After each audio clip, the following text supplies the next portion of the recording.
အခုလိုအကြောင်းရင်းတွေကြောင့်လူမြင့်ဝင်းကနေပျောက်ကွယ်နေတဲ့မြန်မာနိုင်ငံရဲ့ထိပ်တန်းမော်ဒယ်အေဂျင်စီဆီယာမတင်မိုးတွင်လက်ရှိအချိန်မှာမြန်မာအမှုပညာလောကအထူးသဖြင့်အလှမယ်လောကရဲ့ National Director License လူပွဲမှာနေရာလူပွဲတွေနဲ့စုညံဖွက်လို့ရိုက်နေပါတယ်။ဒါမဲ့ဒီလိုအချိန်မျိုးမှာပရိသတ်တွေကလူတစ်ယောက်ကိုတတိယတန်းတနေစေကြပါသူကတော့မြန်မာနိုင်ငံရဲ့မော်ဒယ်လောကရဲ့မိခင်ကြီးအလှမယ်မော်ဒယ်ရုပ်ရှင်မင်းသမီးတွေကိုမွေးထုတ်ပေးခဲ့တဲ့ဆီယာမကြီးတင်မိုးလင်ပဲဖြစ်ပါတယ်။တင်မိုးလင်ဆိုတာတခေတ်တစ်ခါတော့ကမြန်မာနိုင်ငံရဲ့အောင်မြင်ဆုံးထိတ်တန်းမော်ရယ်တယောက်ပါဒါလည်းမကသေးပါဘူးသူမဟာခုလက်ရှိထိတ်တန်းမင်းသမီးစည်ရင်ဝင်နေတဲ့မိုးရီကိုပါဝင်နာမည်ကြီးမင်းသမီးကျော်များစွာမော်ရယ်များစွာကိုလေ့ကျင့်ပြောထောင်ပေးခဲ့တဲ့မော်ရယ်အေဂျင်စီပိုင်ရှင်ဆီယာမတဆူလည်းဖြစ်ပါတယ်သူမရဲ့ထူးခြားချက်ကတော့လှတစ်ခုတည်းရှိတာမဟုတ်ပါဘူးအုံနောက်ပါရှိသူပါတင်မောနယ်ဟာမြန်မာနိုင်ငံရဲ့အထင်ကြီးအေဂျင်စီကျောင်းတော်ကြီးဖြစ်တဲ့ R&D စက်မှုတက္ကသိုလ်ကျောင်းစဉ်အင်ဂျင်နီယာဘွဲ့ရပညာတတ်မျိုးသမီးတို့ဖြစ်ပါတယ်ဒီလိုပညာရေးချင်းလူပညာရေးချင်းနဲ့ပြည့်စုံသူမို့လို့လေသူ့ရဲ့စကားသူမရဲ့နေထိုင်ပုံတွေကအမြဲတမ်းစင်တန်းရှိနေရပါသူမရဲ့ဘဝမှာလူပြောအများဆုံးနဲ့စိတ်ဝင်စားစရာအကောင်းဆုံးကိစ္စတစ်ခုကတော့အခြေရေးပါပဲ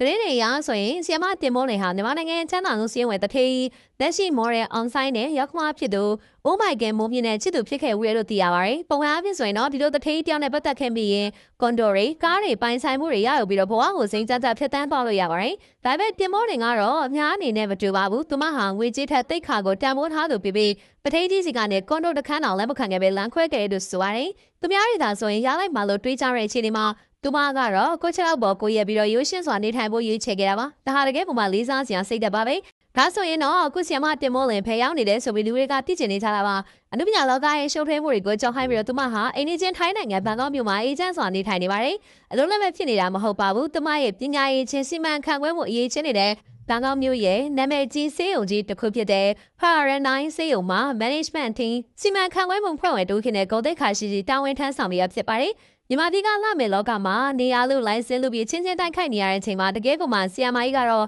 နိုင်ငံခြားမှာ professional ဆက်ဆံတည်ငြိမ်ရင်းကျက်စွာနဲ့ဘဝကိုဖျက်ဆီးနေပါတယ်။ဒါအပြင်ဆီယမတင်မိုးလင်ရဲ့လက်ရှိဘဝပုံစံကအခုခေတ်လူငယ်တွေအတွက်အကောင်းဆုံးသင်ခန်းစာတစ်ခုပါပဲ။နာမည်ကြီးနေတဲ့အချိန်မှာမာနမကြီးခဲ့သလိုအလင်းရောင်အောက်ကထွက်ခွာသွားချိန်မှာတော့အားငယ်စိတ်မဝင်ပဲကိုယ့်ရည်ချင်းတွေကိုရက်တီပြနေတာတကယ်ကိုမှ smart woman တယောက်ရဲ့ဂုဏ်ရည်ပါပဲ။ R&D အင်ဂျင်နီယာဘွဲရတယောက်ရဲ့အုံနောက်ကိုအလှမလောကမှာလည်းမဟုတ်ပဲနိုင်ငံတကာစစ်မီစေယုံကြီးနဲ့စီမံခန့်ခွဲမှုပိုင်းမှာပါအသုံးချနိုင်ရဲဆိုတာသက်သေပြတာပါ။ဒါကြောင့်လေသူမမရှိတော့တဲ့မြန်မာမော်ရယ်လောကမှာကြောရုံးမဲ့နေတယ်လို့ဖြစ်ပြီးဟိုရိုင်းတီရိုင်းဖြစ်နေတယ်လို့ပရိသတ်တွေကသုံးသပ်နေကြတာပါ။တင်မောလင်ရဲ့ဘဝခီလန်ကလူတယောက်ရဲ့တန်ဖိုးဆိုတာငွေကြေးကြော်ကြားမှုဟုတ်ပဲနဲ့ကိုယ့်ရဲ့ရည်တည်ချက်နဲ့တိတ်ခါတရားသာဖြစ်တယ်ဆိုပြီးသက်သေပြနေပါတယ်။သူမပြောက်ကွယ်နေရမှာမဟုတ်ပါဘူးမြန်မာနိုင်ငံရဲ့ဇလန်ရှုပ်တော်ပုံတွေပွဲတွေနဲ့မတန်တော့လို့တိစိတ်နေရတဲ့ခုမှာတယောက်တည်းတောက်ပနေတာဖြစ်ပါတယ်။ကဲပရိသတ်ကြီးR&D ကျောင်းစဉ်ထိတ်တန်းမော်တဲ့ဘွားလာနေအခုအချိန်မှာနိုင်ငံသားစီးရုံမှာစီမံခန့်ခွဲမှုလုပ်တဲ့ဆီယာမတင်မိုးလင်ရဲ့ဘွားရဲ့ဒီချက်တွေပေါ်မှာဘယ်လိုမြင်ကြပါလဲ။သူမကိုလွမ်းနေတဲ့ပရိသတ်တွေရှိတာပြောသွားကြပါအောင်ရှင်။